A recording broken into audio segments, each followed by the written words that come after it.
मराठा समाजाला ओबीसीमधून आरक्षण देण्यावरती पवारांची भूमिका काय आहे असा सवाल भाजपच्या आमदार पंकजा मुंडे यांनी शरद पवार यांना विचारलेला आहे। शरद पवार हे मोठे नेते आहेत, त्यांची भूमिका महत्त्वाची असल्याचं सुद्धा पंकजा मुंडे यांनी म्हटलंय।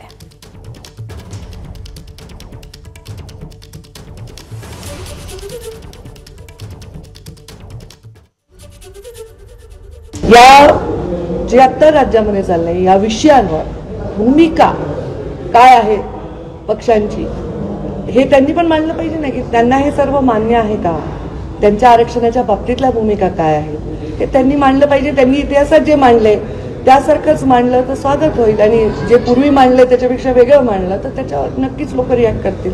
त्यामुळे त्यांच्या सगळ्यांचे मांडणे हे फार महत्त्वाचे आहेत। सगळ्यात प्रदीर्घ अनुभव असलेले नेते आहेत शरदचंद्रजी पवार साहेब, आणि त्यांची याबद्दलची भूमिका काय याच्याविषयी महाराष्ट्राला नक्कीच उत्सुकता आहे। एबीपी माझा, उघडा डोळे बघा नीट।